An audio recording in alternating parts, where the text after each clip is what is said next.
In 1728, George Eastall first used the term gastritis to describe inflammation of the inner lining of the stomach.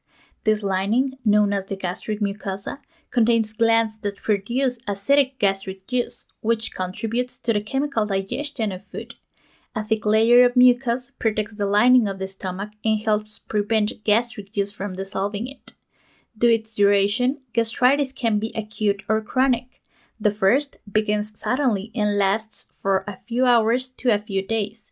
The second is long-lasting, and if left untreated, it can persist for years or even a lifetime.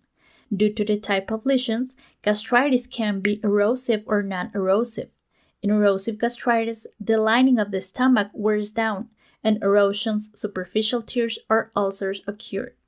In non-erosive gastritis, there is inflammation in the lining of the stomach, but there are no erosions or ulcers.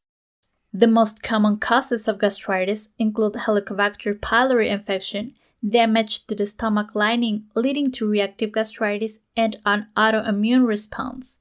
1. Helicobacter pylori infection. In the past, gastritis was thought by many clinicians to be a useful histological finding, but not a disease. However, that criterion changed in 1982 when Warren and Marshall discovered the bacterium Helicobacter pylori, a gram-negative bacillus that has 2 to 6 flagella. This microorganism gives rise to most cases of gastritis.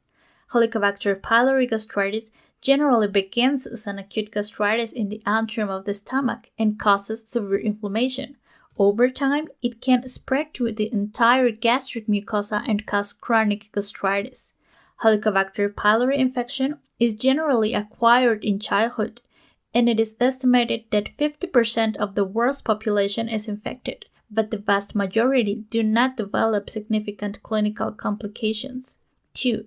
Damage of the stomach lining leading to reactive gastritis. Some people suffer from reactive gastritis, which is an acute or chronic injury to the gastric mucosa, which can lead to erosions and cause little or no inflammation. The causes of reactive gastritis include frequent consumption of nonsteroidal anti-inflammatory drugs, such as ketorolac, acetylsalicylic acid, and naproxen, intake of alcoholic beverages, presence of bile fluid reflux, and reaction to stress caused by traumatic injuries, serious illnesses, and major surgery. And 3. Autoimmune response. Autoimmune gastritis is chronic and typically non-erosive. Here, the immune system improperly attacks certain types of healthy cells in the gastric lining, causing inflammation and gastric atrophy. Other less common causes of gastritis include Crohn's disease, sarcoidosis, allergies to certain foods, and infections from viruses, parasites, fungi, and bacteria other than Helicobacter pylori. Many people with gastritis do not develop signs or symptoms. However, when they do occur, they can include feeling of an empty stomach, discomfort or pain in the upper abdomen, nausea, vomiting, and belching. Erosive gastritis lesions can cause gastric bleeding, the symptoms of which may be shortness of breath, dizziness or feeling faint, vomit with red blood, black stools, weakness, and paleness. In general terms, acute gastritis does not cause complications. However, in rare cases, acute stress gastritis can cause severe gastric bleeding. On the other hand, complications of chronic gastritis can include peptic ulcers, which are sores that affect the lining of the stomach or duodenum, atrophic gastritis, which occurs when chronic inflammation causes loss of the stomach lining, anemia. Erosive gastritis can cause chronic bleeding in the stomach, and blood loss can lead to anemia, and neoplasms in the lining of the stomach. Chronic gastritis increases the probability of developing tumors, benign or malignant, in the lining of the stomach. The diagnosis of gastritis is suspected based on the clinical history and physical examination, and its confirmation is established with an endoscopic biopsy. The treatment of gastritis at home, which is very simple, includes general measures and natural remedies. And if you like to take care of your health, I really invite you to subscribe to this channel, where you will continue to find valuable information. General measures are intended to eliminate the causes that gave rise to gastritis and include Do not miss out on food. Eat at least 3 meals a day without fail on schedule. Do not drink caffeinated coffee, soda pop, or alcoholic beverages. Eliminate or minimize the consumption of pain relievers that irritate the stomach, such as non-steroidal anti-inflammatory drugs. If an analgesic is required, acetaminophen will be preferred. And reduce stress, for which the corresponding professional support should be sought. The 5 main natural remedies to eliminate gastritis are described below, which have several qualities. For example, they inhibit the growth of Helicobacter pylori, promote digestion, and eliminate heartburn, nausea, and abdominal cramps. Due to the particular characteristics of people, the therapeutic response to these remedies may be different between them. Therefore, each patient can choose the remedy that he likes the most or the one with which he feels best. Here they go. 1. Fresh ginger juice. To make it, you must use a juice extractor and go through it. 2 carrots, 4 stacks of celery, half an apple, which can be substituted for orange or melon, and a piece of fresh ginger, equivalent to 1 or 2 grams of the dried product. You should take a portion before breakfast and another before going to bed. 2. Licorice or elderberry tea. It is prepared in the following way. Boil 10 grams of dried licorice root in 1 liter of water for 10 minutes. Let it rest covered for about 20 minutes and strain. This preparation should be taken divided into 3 doses per day before or after meals. 3. Guacala latte tea. Its mode of preparation is like this. Boil in 1.5 liters of water for 10 minutes, 1 tablespoon of guacala latte, 1 tablespoon of dalcicinole, and 1 tablespoon of caserin. Let the preparation stand covered for 15 minutes and strain. It should be taken throughout the day as water for use. 4. Raw potato juice.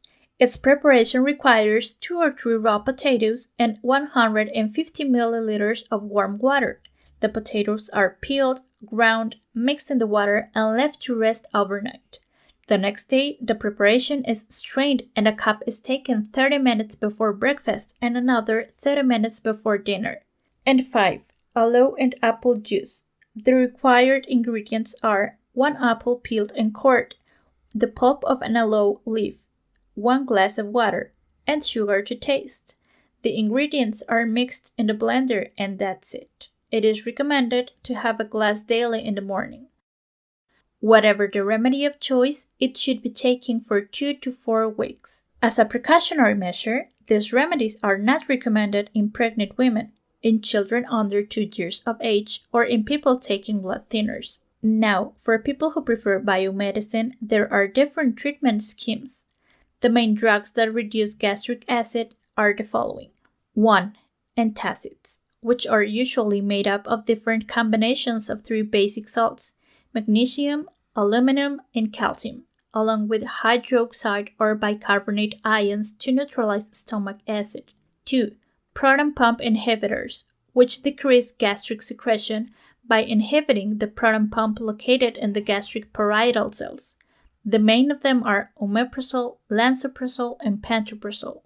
And 3. H2 blockers. They inhibit acid production by blocking histamine H2 receptors found in the parietal cells of the stomach. Famotidine and cimetidine are examples of this. Regarding the treatment of the underlying cause, when gastritis is caused, let's say, by infection with Helicobacter pylori, one of the following schemes might be indicated. First line, second line, and third line. As for reactive gastritis, risk factors should be avoided. For example, if the cause is long-term use of non-steroidal anti-inflammatory drugs, they should be discontinued and painkillers changed. In case of stress gastritis, the corresponding therapy for stress should be indicated. In all cases, it will be the doctor who determines the medications to be taken, as well as the doses and duration of the treatment, according to the particular characteristics of each patient. In order to avoid recurrences after the basic treatment, it is recommended to eat at least 3 meals a day and to consume regularly, in addition, the following foods, which are nutritious and delicious. 1. Probiotics. Some of the foods that contain them are yogurt, kefir, and sweet and sour cucumbers, among others. 2. Vitamin C. Some of the fruits and vegetables with the most vitamin C are melon, citrus fruits, berries, and broccoli. 3. Vitamin E. Foods rich in this are nuts, for example, walnuts, almonds, and hazelnuts, and seeds such as sunflower, sesame, and flax. 4. Banana and pear juice. Stomach cells create a thicker barrier against acid when these fruits are consumed. And 5. Banana and papaya juice, which also can be consumed with plain yogurt or skimmed milk. Finally, it is recommended to avoid irritating foods or beverages such as coffee, tea, chocolate, soda, spicy food, and alcohol. And that's it. Let's enjoy life without gastritis.